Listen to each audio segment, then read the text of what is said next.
1장부터 7장은 5가지 제사법에 대한 지침을 다루었고 8, 9, 10장은 제사장 제도를 다루었습니다. 11장부터 16장은 정결과 부정의 규례를 다루었습니다. 레위기 후반부인 17장부터 27장 전체의 주제는 거룩이라고 할 수 있습니다. 그래서 이 17장부터 27장은 우리 삶의 모든 측면에서 거룩하게 사는 길을 제시하고 있습니다. 전반부인 1장부터 17장은 속죄를 다루고 후반부인 17장부터 18장, 17장? 예. 약간 중복되는 부분이 있네요. 17장 부분이. 17장, 27장은 거룩을 다루는 이런 구조는 신약 성경의 구조와도 유사합니다. 바울의 서신들은 대부분 전반부에서 교리를 다루고 후반부 실천을 다룹니다. 여기 1장부터 16장은 의식법을 통해 주로 이스라엘과 하나님의 관계를 다룹니다. 반면 레위기 17장부터 27장은 성결법을 통하여 이스라엘 백성 상호 간의 관계를 다룹니다.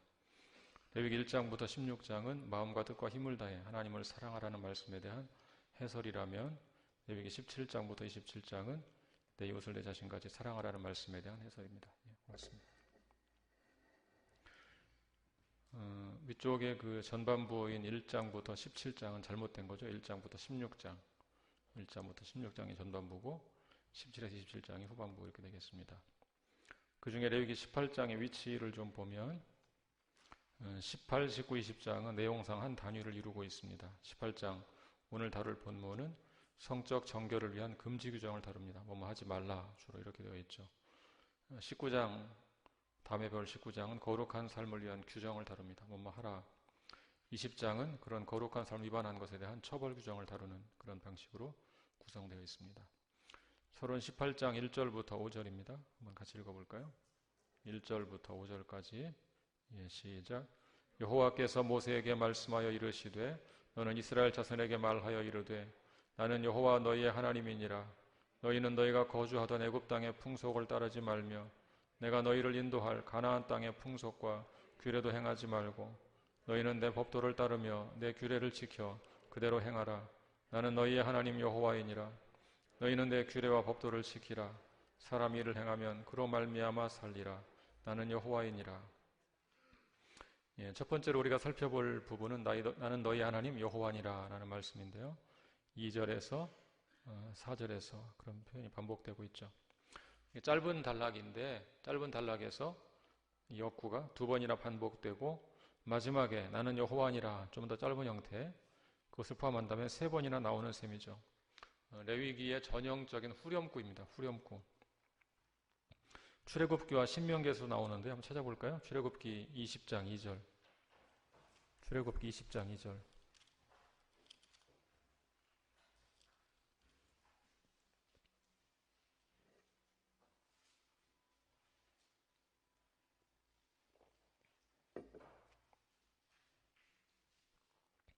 출애굽기 20장 2절 한번 같이 읽어보죠. 시작.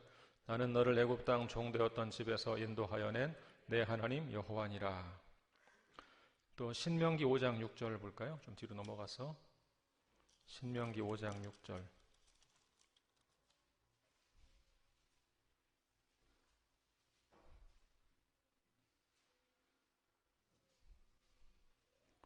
신명기 5장 6절 시작.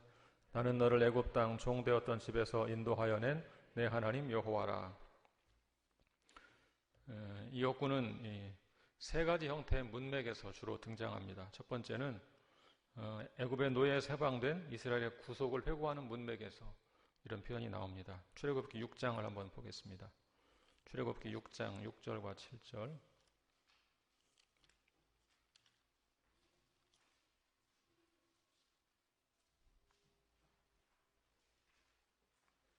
출애굽기 6장 6절과 7절.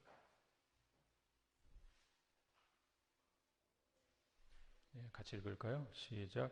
그러므로 이스라엘 자손에게 말하기를 나는 여호와라. 내가 애굽 사람의 무거운 짐 밑에서 너희를 빼내며 그들의 노역에서 너희를 건지며 편팔과 여러 큰 심판들로서 너희를 속량하여 너희를 내 백성으로 삼고 나는 너희의 하나님이 되리니 나는 애굽 사람의 무거운 짐 밑에서 너희를 빼낸 너희 하나님 여호와인 줄 너희가 알지라. 애굽의 노예에서 해방된 이스라엘의 구속을 회고하는 문맥에서 나오고 있죠. 또 두 번째는 이스라엘이 하나님의 백성으로서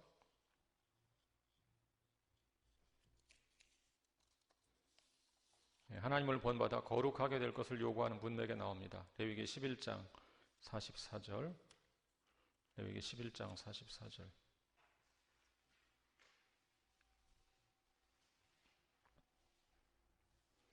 레위기 11장 44절.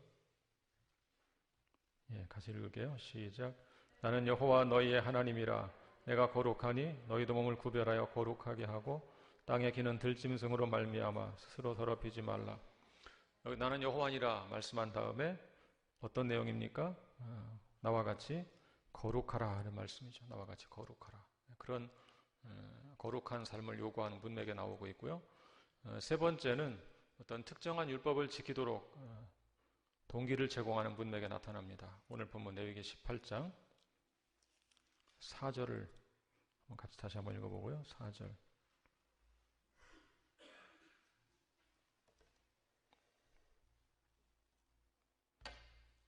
레위기 18장 4절. 시작. 너희는 내 법도를 따르며 내 규례를 지켜 그대로 행하라. 나는 너희의 하나님 여호와이니라. 또 30절도 볼까요? 30절. 시작. 그러므로 너희는 내 명령을 지키고 너희가 들어가기 전 행하던 가증한 풍속을 하나하나로 따름으로 스스로 더럽히지 말라. 나는 너희의 하나님 여호와이니라. 자, 세 번째는 이렇게 어떤 특정한 율법을 지키도록 동기를 제공하는 그런 문맥에 나옵니다. 이 짧은 넉구를 통해서 이스라엘 백성들은 늘 두 가지 사실을 상기하기 시작했습니다. 첫 번째, 우리는 누구인가? 우리는 누구인가? 두 번째, 우리는 누구를 섬기는가? 두 가지죠. 우리는 누군가? 우리의 정체성. 우리가 섬기는 신은 어떤 분인가? 우리가 섬기는 분은 누군가? 누구를 섬기는가? 그래서 그것을 계속 강조해서 가르쳐주고 있었던 것이죠. 하나님은 이런 말씀을 통해서 나는 너희 하나님 여호와다 계속 강조해서 이런 정체성을 심어주고 있는 것입니다. 두 번째, 하나님의 백성이라는 정체성을 지키라. 3절, 4절 다시 한번 볼까요? 본문 3절, 4절 다시 한번. 시작. 너희는 너희가 거주하던 애굽 땅의 풍속을 따르지 말며 내가 너희를 인도할 가나안 땅의 풍속과 규례도 행하지 말고 너희는 내 법도를 따르며 내 규례를 지켜 그대로 행하라. 나는 너희의 하나님 여호와이니라. 하나님 이스라엘 백성들에게 애굽의 풍속을 따르지도 말고 가나안의 풍속도 따르지 말라 그렇게 말씀하셨죠. 당시 애굽과 가나안에는 아주 패역한 풍습이 많이 있었습니다. 예를 들면 애굽 왕가에서는 형제와 자매가 결혼하는 경우가 있었습니다. 또 애굽의 신들 중에 호루스는 자기 어머니와 성관계를 가졌다. 그런 사실이 신화에 기록되어 있습니다. 가나안의 성생활은 더욱 문란했습니다. 가나안에는 동성애, 수간 등이 널리 퍼져 있었습니다. 바알신은 염소와 성관계를 가졌다고 했습니다. 엘신은 자기의 두 딸과 성관계를 가졌습니다. 이런 사실이 버젓이 신화에 기록되어 있었습니다. 이 말씀은 그런 이교도의 풍습, 애굽 땅이나 가나안 땅이나 이교도의 풍습에 동화되지 말고 따르지 말라 그 말이죠. 하나님 백성으로서의 정체성을 지키고 살아라. 너희가 비록 그 땅으로 들어가지만 그들이 사는 그 땅 한가운데로 들어가지만 그들의 풍속을 따르지 말고 너희 정체성을 잘 지켜라. 그래서 애굽의 풍속도 따르지 말고 가나안의 풍속 따르지 말라 말씀하신 다음에 내 법도를 따르고 내 규례를 지켜 행하라 그렇게 말씀하신 것이죠. 하나님 백성의 정체성을 지키라는 이야기입니다. 세 번째, 이를 행하면 그로 말미암아 살리라. 5절을 한번 더 읽어보죠. 5절 말씀 시작. 너희는 내 규례와 법도를 지키라. 사람 일을 행하면 그로 말미암아 살리라. 나는 여호와이니라. 이 말씀은 마치 무슨 행위권론을 지지하는 것처럼 그렇게 느껴지는 말씀이죠. 이 말씀은 이것을 지켜야만 하나님 백성이 된다 이런 말이 아닙니다. 오히려 거꾸로 이제 하나님 백성이 되었으니까 지키는 것이 마땅하다 그런 얘기죠. 지키면 백성이 된다 이 얘기가 아니고 백성이 되었으니까 지키는 것이 마땅하다 이런 차원입니다. 그래서 교리적으로 굳이 설명한다면 칭의에 관한 말씀이라기보다는 성화에 관한 말씀이다 그렇게 볼 수 있습니다.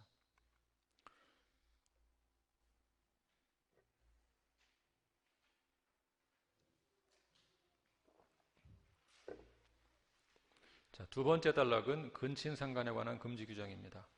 18장 6절부터 18절.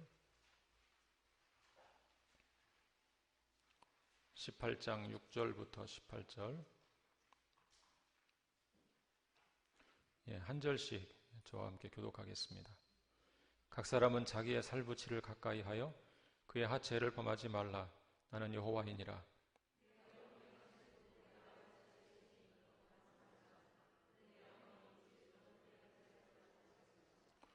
너는 내 아버지의 아내의 하체를 범하지 말라. 이는 내 아버지의 하체니라.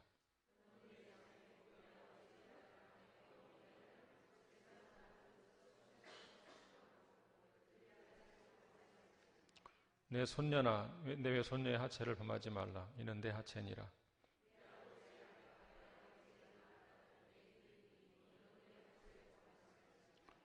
너는 내 고모의 하체를 범하지 말라. 그는 내 아버지의 살부치니라.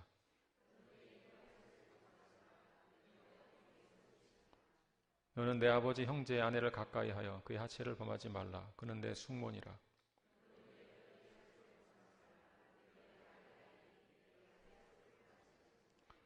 너는 내 형제의 아내의 하체를 범하지 말라. 이는 내 형제의 하체니라.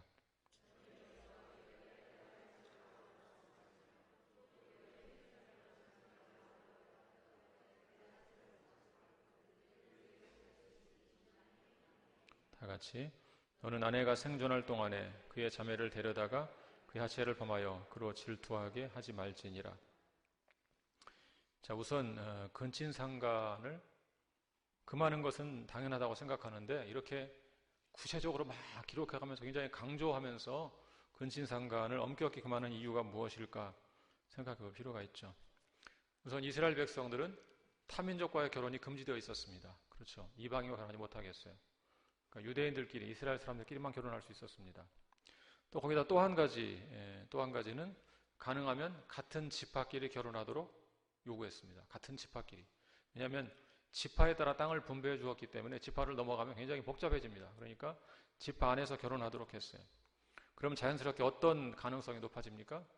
근친상간이 높아지는 것이죠. 다 한 시족 안에서만 결혼을 하게 되니까. 그래서 그런 가능성이 높았기 때문에 이런 금지를 하는 것이고, 또 주변의 다른 민족들 사이에서 근친상간이 굉장히 성행하고 있었기 때문에 그것을 본받지 못하도록 정체성을 지키도록 요구하는 것이라고 볼 수 있습니다. 그다음 두 번째로 생각해 볼 것은 하체를 범하지 말라 이런 표현이 나오는데요.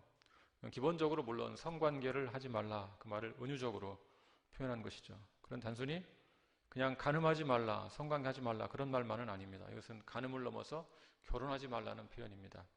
여러분 생각해 보세요. 엄밀히 말하면 그냥 간음은 모든 관계에서 금지되는 것이죠. 근친 간의 간음뿐이 아니고 그냥 모든 관계에서 간음은 금지되어 있었던 거예요. 여기서 말하는 것은 단순히 그냥 간음하지 말라 이런 차원이 아니고 결혼하지 말라는 말까지 포함하는 것입니다. 세 번째, 근친상간을 금지하는 규정 일반적 원리를 생각해 보겠습니다.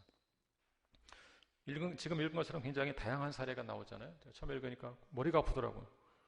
누구의 이게 무슨 관계 한참 생각해 보게 되고 굉장히 복잡하게 느껴지는데 전체를 관통하는 원리가 있습니다. 두 가지 원리가 있는데 첫 번째는 혈연관계 있는 자와 결혼하지 말라 그 얘기죠. 혈연관계 있는 자 결혼하지 말라. 어머니, 자매, 손녀, 외손녀, 고모, 이모 등과 같이 혈연관계로 결혼하지 말라. 두 번째 또 한 가지 분류는 나나 혹은 내 가족의 결혼을 통해서 가족이 된 사람과 결혼하지 말라는 것이죠. 그래서 혈연관계에서 결혼하지 말고 또 결혼을 통해 형성된 어떤 관계에서 결혼하지 말라 이런 이야기입니다. 예를 들면 아버지의 아내는 아버지가 결혼해서 나와 가족이 된 자이죠. 아버지 아내가 아버지에게 낳은 딸은 아버지가 재혼해서 낳은 딸을 가리키겠죠. 그러니까 아버지의 결혼을 통해 나와 자매가 되었죠.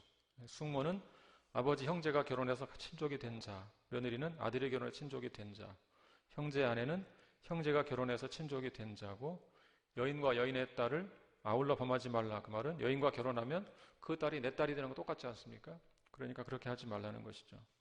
또 아내의 자매와 결혼하지 말라. 아내와 결혼했으니까 자매는 내 자매가 된 것이니까 자매와 결혼하지 말라. 이렇게 되는 것이죠. 그게 두 가지입니다. 혈연관계에서 결혼하지 말라는 것이고 또 결혼을 통해 형성된 가족관계에서 결혼하지 말라. 그 두 가지 원리를 가지고 보시면 좀 더 쉽게 이해가 됩니다. 예배 규정이 있습니다. 18장 16절 다시 한번 읽어볼까요? 18장 16절. 시작. 너는 내 형제 아내 하체를 범하지 말라. 이는 내 형제의 하체니라. 형제 아내 하체를 범하지 말라, 그런 규정이 있죠. 간음하지 말라는 말이 아니라고 그랬죠. 결혼하지 말라, 그 말인데요. 간음은 항상 금지가 되는 것이고, 이 규정은 형제가 죽었거나 이혼한 경우에도 그 형제 아내와 결혼하지 말라, 이런 말입니다. 언뜻 떠오르는 생각이 있죠. 신명기 25장 5절 6절 한번 같이 읽어볼까요? 신명기 25장 5절 6절. 시작.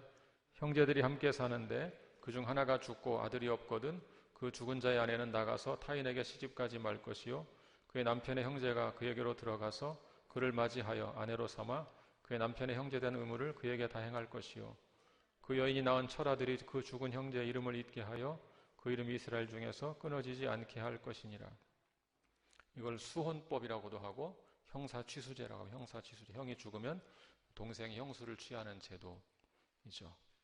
그러니까 왜 이런 제도가 생겼냐면 이제 땅을 분배해 줄 때 지파별로 가문별로 분배를 해 주었는데 그 중심은 남자입니다. 남자. 그러니까 아들이 없이 죽으면 그 집안은, 그 가문은 그 재산을 유지할 수 있는 가능성이 사라집니다. 재산을 다 상실할 가능성이 높아지고 그러면 생존이 어려워지죠. 그래서 사실은 재산을 보호하고 그 생존권을 지켜주기 위해서 형이 자식이 없이 죽은 경우 동생이 형과 결혼해서 자녀를 낳아주라는 것입니다. 아들을 낳아서 그 가문이 끊어지지 않고 계승되게 하라는 그런 취지죠. 그래서 이런 경우는 예외적으로 허용된 경우라고 볼 수 있죠. 자, 이런 규정을 어긴 사례들, 여러분 떠오르는 사건이 있으세요? 이런 규정을, 오늘 말씀을 어긴 사례가 좀 떠오른다, 이런 거. 구약에 먼저 야곱이 어떻게 했어요? 자매 둘을 동시에, 능력자라서 둘을 동시에 맞아들였어요. 물론 율법이 주어지기 이전 사건이니까 한편 이해할 수 있지만, 그러나 율법에 비춰본다면 굉장히 잘못된 행동을 한 것이죠. 그리고 그 결과가 어떻습니까? 어떤 결과를 낳았어요? 둘이 끝없이 질투를 했죠. 계속 질투를 했어요. 둘이 질투한 것으로 끝나지 않았죠. 그 자식들끼리 또 원수지간이 됐죠. 오죽하면 그 레아의 자식들이 라헬의 자식인 요셉을 팔아넘기고 심지어 죽이려고까지 했었고, 오랫동안 야곱의 가문에 불화를 일으킨 사건이었죠. 그 첫 번째 단초가 된 사건은 야곱이 자매를 동시에 부인을 얻은 일 때문에 그런 것이죠. 또 한 가지 사건이 떠오르는데, 다윗의 아들 암논이 이복누이 다말을 강간한 사건입니다. 이 일은 다윗 가문의 불행한 일을 연속적으로 일으켰죠. 그 후 분노한 다말의 친오빠 압살롬이 이복 형제 암논을 몰래 유인해서 죽여버렸죠. 그리고 아버지에게 미움을 받았고 나중에 용서받지 못했다고 느낀 압살롬은 결국 다윗을 대항해서 반란을 일으켰죠. 심지어 압살롬은 아버지의 후궁들을, 아버지의 부인이라고 할 수 있는 아버지의 후궁들을 공개적으로 범하는 패륜을 저질렀죠. 이런 사실을 통해 우리는 근친상간을 금한 이유를 알 수가 있죠.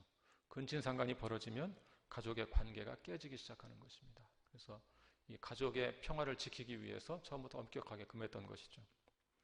여섯 번째, 결혼의 신성한 성격을 위반하지 말라. 이 말씀 핵심 메시지는 결국 결혼의 신성한 성격을 위반하지 말라는 것이죠. 여러분, 가족은 가장 기초 단위라고 볼 수 있죠. 사회를 구성하는 가장 기본적인 단위라고 볼 수 있습니다. 그래서 여기 근친상간을 금한 말씀들은 그런 가족을 바르게 세우기 위한 최소한의 금지 규정이라고 볼 수 있죠.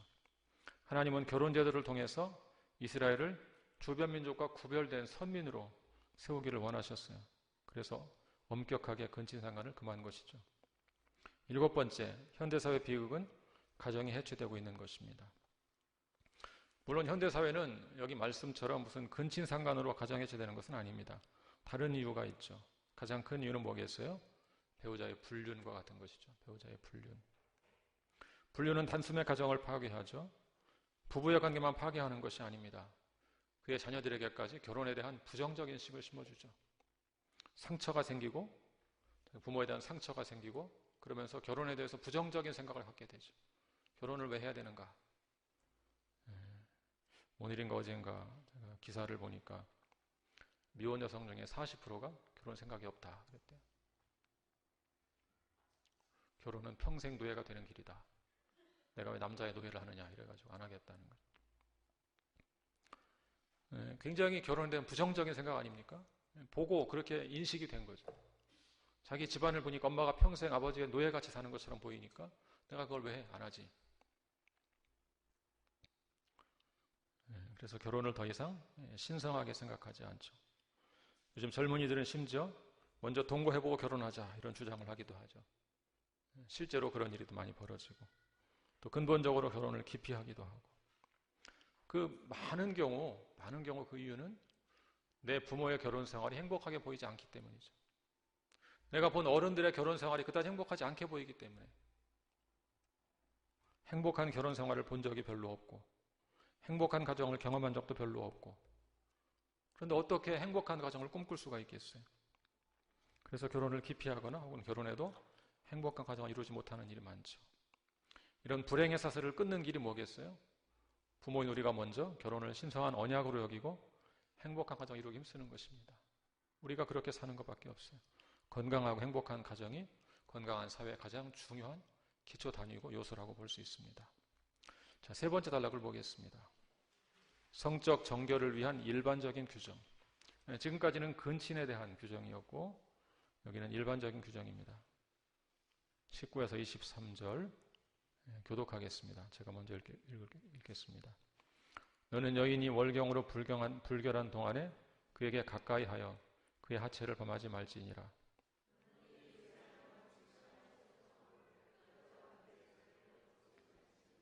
너는 결단코 자녀를 몰렉에게 주어 불로 통과하게 하므로 내 하나님의 이름을 욕되게 하지 말라. 나는 여호와이니라.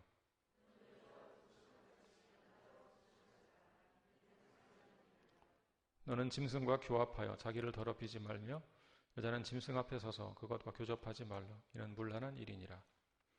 자, 앞단락이 주로 가족관계에서 벌어지는 성범죄 혹은 또 그런 근친 결혼 이런 것을 다루었다면 여기는 일반적인 성범죄를 다룬다고 볼 수 있습니다. 첫 번째는 생리 중인 여성과 성관계를 갖지 말라 하는 것이죠. 생리 중인 여성과 성관계를 갖게 되면 피를 통해서 그 여인의 부정한 것이 감염된다고 생각했습니다. 그래서 그 기간 동안에는 성관계를 절제하도록 요구한 것입니다. 이 계명은 결국 절제된 성생활을 하라 그런 뜻이라고 볼 수 있습니다. 부부간의 성행위는 자연스러운 것이죠. 그러나 자연스러운 일에도 절제가 필요한 것입니다. 그 생리 기간에는 성행위를 절제하라고 요구하는 것이죠. 그리고 그 이면에는 사실은 여성을 보호하는 측면도 있죠. 두 번째는 간통하지 말라. 18장 20절 내 이웃의 아내와 동침하여 설정함으로 그 여자와 함께 자기를 더럽히지 말라 그랬죠. 구약시대에는 간통의 정의가 좀 좁았습니다.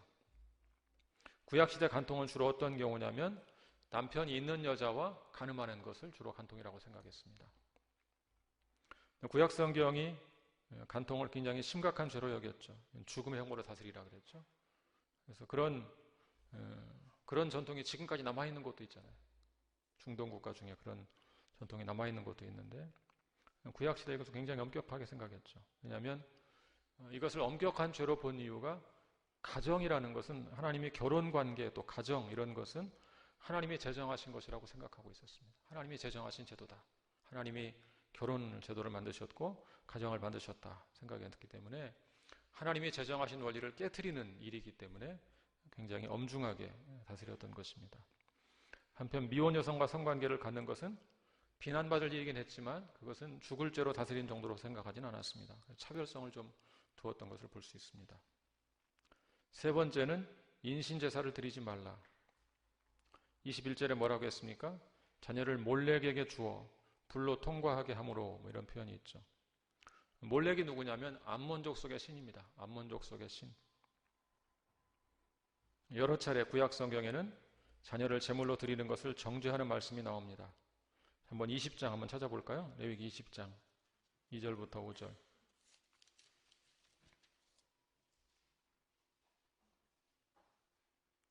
레위기 20장 2절부터 5절 같이 읽죠. 시작. 너는 이스라엘 자손에게 또 이르라. 그가 이스라엘 자손이든지 이스라엘에 거류하는 거류민이든지 그의 자식을 몰렉에게 주면 반드시 죽이되 그 지방 사람이 돌로 칠 것이요 나도 그 사람에게 진노하여 그를 그의 백성 중에서 끊으리니 이는 그가 그의 자식을 몰렉에게 주어서 내 성소를 더럽히고 내 성호를 욕되게 하였음이라. 그가 그의 자식을 몰렉에게 주는 것을 그 지방 사람이 못 본 채 하고 그를 죽이지 아니하면 내가 그 사람과 그의 권속에게 진노하여 그와 그를 본받아 몰렉을 음란하게 섬기는 모든 사람을 그들의 백성 중에서 끊으리라. 이스라엘 역사에서 므낫세와 아몬 통치 기간에 몰렉 숭배가 행해졌습니다. 심지어 왕인 므낫세는 자기 자녀를 희생제물로 바쳤죠. 불로 통과하게 한다, 그 말은 불에다가 자녀를 던진다는 말인데 산채로 던지는 경우도 있었고 또 죽인 후에 던지는 경우도 있었습니다. 그런데 한번 잘 생각해 보세요. 왜 이런 뭐라고 참 표현하기 어려울 정도로 참혹스러운 일이 벌어졌을까? 이게 어떤 종교관, 신관과 관련이 있는데요. 우리도 사실 그런 생각, 은연중에 깔려 있는데 신께 나아가서 신의 호의를 얻기 위해서는 뭔가 희생을 해야 된다 생각이 있었어요. 내가 희생을 해야 된다. 재물을 바치든지 뭘 바쳐야 된다 생각했어요. 그리고 그 희생 제사의 가치, 희생 제사의 가치는 뭐로 결정되냐면 내가 드린 가치만큼으로 결정된다고 생각했어요. 그러니까 갈수록 비싼 것을 바쳐야 되겠죠. 작년에 100만 원짜리 뭘 해드렸으면 올해는 200만 원 이렇게 올라가는 거예요. 그렇게 경쟁적으로 내가 신에게 가장 높은 것을 희생했다. 경쟁적으로 올라가. 나중에는 무슨 생각을 해요? 가장 귀한 게 뭘까? 딱 떠오르죠. 가장 귀한 게 자식이죠. 자식을 바치는 거예요. 그 순간 나는 신심이 깊은 사람이 되는 것이죠. 신에게 내 모든 것을 바친 거 다름없으니까. 그런 식의 사고에서 인신제사가 성행하게 된 것입니다. 신을 감동시키는 것이라고 생각했어요.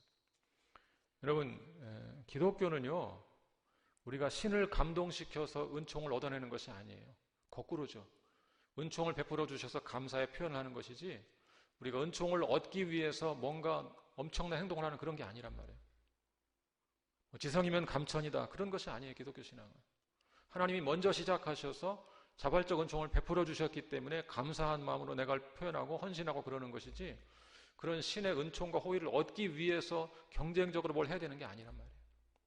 근데 가만히 생각해 보시면 기독교에도 그런 성향을 가진 사람 많이 있잖아요. 종종. 뭔가 내가 하나님 앞에 굉장한 걸 드려서 그분을 감동시키면 내게 복을 주실까 이런 식의 생각이 있단 말이죠. 그런 발상과 그런 사고에서 인신제사가 성행하게 된 것입니다. 하나님은 이런 악습을 엄격하게 금지시켰죠. 네 번째, 동성 간의 성관계를 맺지 말라. 신구약 성경은 공히 동성 간의 성관계를 가증한 일로 여기고 금지했습니다.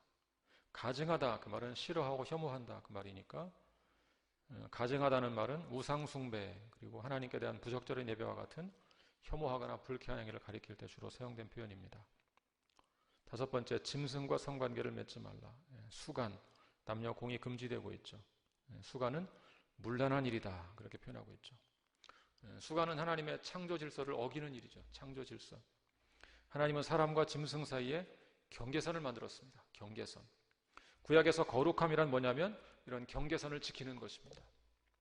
일반 백성이 들어갈 수 있는 곳까지 경계선까지만 들어가야 되는 것이고 제사장은 제사장이 들어가는 곳까지 들어갈 수 있는 것이고 경계선이 정해져 있어요. 그래서 그 경계선을 넘는 것은 거룩함을 훼손하는 것이라고 생각했습니다. 짐승과의 성관계는 하나님이 정하신 사람과 짐승 간의 경계선을 깨트리고 허무는 일이기 때문에 이런 것은 문란하다, 마땅히 금지된 것이죠. 자, 네 번째 결론 부분 보겠습니다. 18장 24에서 30절.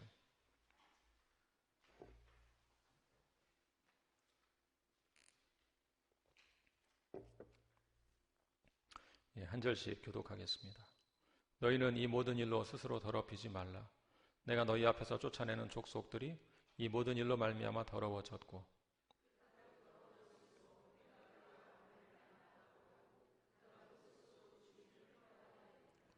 그러므로 너희 곧 너희의 동족이나 혹은 너희 중에 거류하는 거류민이나 내 규례와 내 법도를 지키고 이런 가증한 일에 하나라도 행하지 말라.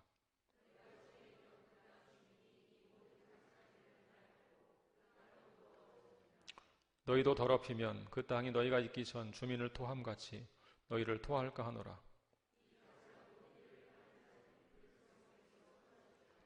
다 같이. 그러므로 너희는 내 명령을 지키고 너희가 들어가기 전에 행하던 가증한 풍속을 하나라도 따름으로 스스로 더럽히지 말라. 나는 너희의 하나님 여호와이니라. 예, 그 18장을 마치면서 마지막 경고를 하는 메시지죠. 가나안 땅에 사는 사람들은 이미 이런 죄를 짓고 있었어요. 만약 이스라엘 백성들이 가나안 땅의 사람들에 동화되어 동일한 범죄를 저지른다면 어떻게 한다겠습니까? 땅이 토해버린다. 이런 표현. 땅이 토해버린다. 재밌는 표현이죠. 굉장히 독특한 표현이에요. 땅에 토해낸다.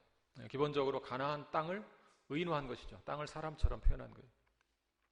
자, 그 가나안 땅이 그 땅에 사는 거민들의 추악함을 못 견뎌서 거민들을 토해냈어요.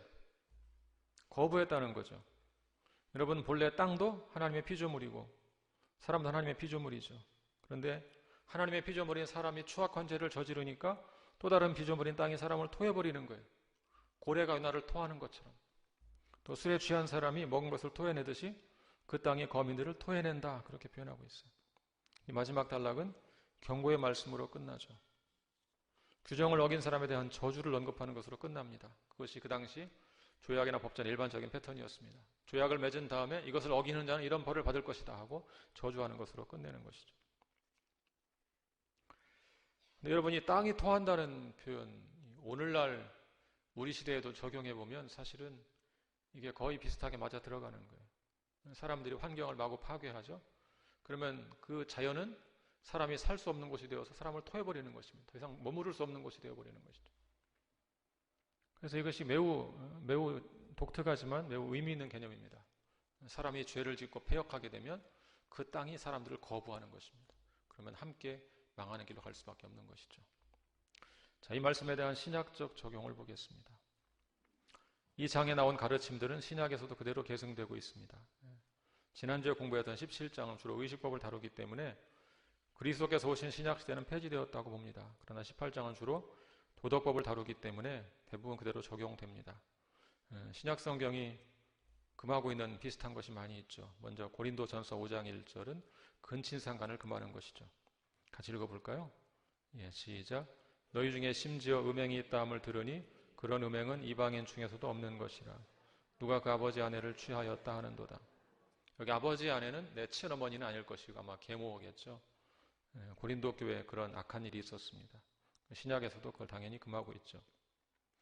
로마서 13장 9절, 여기는 간음을 금하고 있죠. 예, 시작.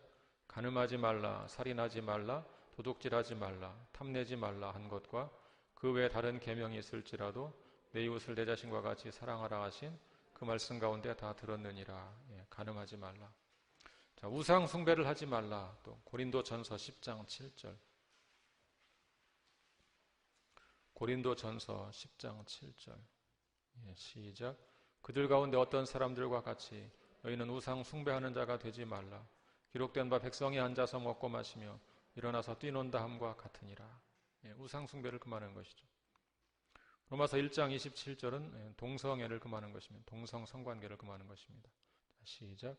이와 같이 남자들도 순리대로 자쓰기를 버리고 서로 향하여 음욕이 부릴 듯하며 남자가 남자와 더불어 부끄러운 일을 행하여 그들의 그릇 때문에 상당한 보응을 그들 자신이 받았느니라.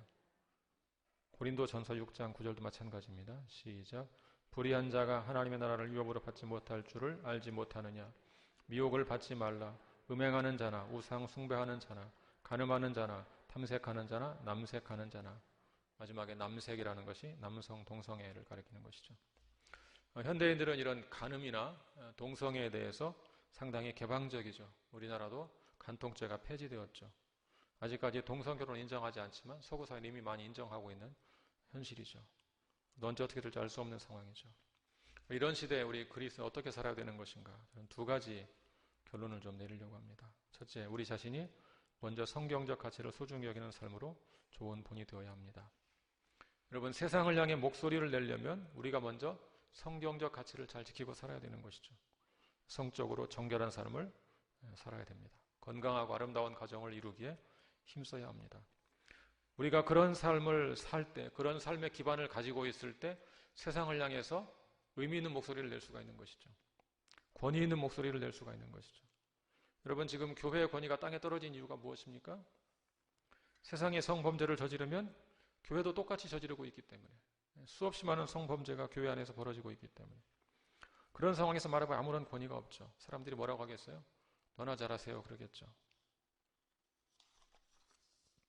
그래서 가장 중요한 것은 우리가 먼저 성경적 가치를 삶으로 구현하는 것, 가장 중요한 것입니다. 로마서 12장 1절 2절 같이 읽어보죠. 로마서 12장 1절 2절. 예, 시작. 그러므로 형제들아 내가 하나님의 모든 자비하심으로 너희를 권하노니 너희 몸을 하나님이 기뻐하시는 거룩한 산 제물로 드리라. 이는 너희가 드릴 영적 예배니라. 너희는 이 세대를 본받지 말고 오직 마음을 새롭게 함으로 변화를 받아 하나님의 선하시고 기뻐하시고 온전하신 뜻이 무엇인지 분별하도록 하라. 이 절에 뭐라 하겠습니까? 이 세대를 본받지 말고 오직 마음을 새롭게 함으로 변화를 받아 하나님의 선하시고 기뻐하시고 온전하신 뜻이 무엇인지 분별하라. 그렇게 말씀하고 있죠.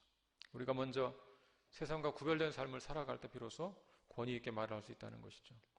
두 번째는 세상 사람들의 잘못을 바로잡을 때도 온유한 태도를 유지해야 한다는 것입니다. 온유한 태도. 디모데 후서 2장 24, 25, 26 같이 읽어보겠습니다. 시작. 주의 종은 마땅히 다투지 아니하고 모든 사람에 대하여 온유하며 가르치기를 잘하며 참으며 거역하는 자를 온유함으로 훈계할지니 혹 하나님이 그들에게 회개함을 주사 진리를 알게 하실까 하며 그들로 깨어 마귀 올무에서 벗어나 하나님께 사로잡힌 바 되어 그 뜻을 따르게 하실까 함이라. 거역하는 자를 어떻게 하라고요? 온유함으로 훈계하라 그랬죠. 온유함으로 훈계하라. 왜 온유함으로 훈계하라고 했습니까? 그럴 때 그들이 회개하고 진리를 알게 될 수 있기 때문에 온유함으로 훈계하라. 그렇게 말씀한 것입니다. 유다서 20, 23절도 읽어보죠. 20, 23절 시작. 어떤 의심하는 자들을 긍휼히 여기라. 또 어떤 자를 불에서 끌어내어 구원하라. 또 어떤 자를 그 육체로 더럽힌 옷까지도 미워하되 두려움으로 긍휼히 여기라. 22절은 먼저 의심하는 자를 긍휼히 여기라 그랬죠. 의심하는 자를 비판하라 이렇게 말하지 않고 정죄하라 말하지 않고 긍휼히 여기라 그랬어요. 23절에서는 그 육체로 더럽힌 옷까지도 미워하라. 무슨 말이겠어요? 내가 오염되지 않도록 주의하라 그 말이죠. 내가 오염되지 않도록. 그러면서도 그렇게 미워하되 마지막에 또 뭐라고 했어요? 두려움으로 긍휼히 여기라 그랬어요. 두려움으로 긍휼히 여기라. 그러니까 내가 죄에 물들지 않도록 조심해야 되지만 일방적으로 정죄하고 혐오하지 말고 긍휼히 여기라 그렇게 말하고 있어요. 그 이유가 뭐예요? 그래야 그들을 구원할 가능성이 높기 때문에. 그래야 구원할 가능성이 높아지기 때문에. 여러분 그게 두 가지죠. 먼저 자신을 지키는 것이 매우 중요합니다. 자신을 지키는 것. 우리는 세상에 속한 사람들은 아니지만 세상에 살고 있단 말이에요. 세상과 분리할 수가 없는 존재예요. 교회 모여 살 수는 없는 것이고 이 세상에서 살고 있는 것이 함께 살고 있는 것이잖아요. 그러니까 함께 살고 있기 때문에 끊임없이 자기를 지키려고 노력을 해야 되는 것입니다. 안 그러면 금방 물들어버리고 동화되어 버리기 때문에 자기를 지키라. 그래서 내가 먼저 성적으로 순결하고 건강한 가정을 이루고 그런 바른 삶의 본을 보이고 그 다음 어떻게 하라? 온유한 태도로 긍휼히 여기면서 상대방을 바로잡으라. 그것이죠. 여러분 문란한 생활을 하고 가정이 깨어지고 그런 사람이라고 해서 그게 옳다고 생각하지는 않습니다. 누구나 그렇죠. 건강한 가정, 행복한 가정 이루고 순결한 가정을 이룬 거면 다 좋게 생각하죠. 그러니까 그리스도인들이 그런 가정의 모습을 결혼을 신성하게 언약으로 생각하고 그런 경건한 가정을 이루며 살아갈 때 내가 그러면서 내 주변 사람들에게 말할 때 그것은 권위 있는 말이 되는 것이고 그렇게 조심스럽게 온유한 태도로 긍휼히 여기면서 말할 때 그들의 마음을 움직일 수가 있는 것이죠. 그래서 이 말씀은 우리에게 그렇게 권고하는 것입니다. 먼저 내 자신을 바르게 지키고 타인을 긍휼히 여기면서 그들을 바로잡을 때 우리가 그들을 구원하는 자가 될 수 있다는 것입니다. 우리 같이 기도하겠습니다.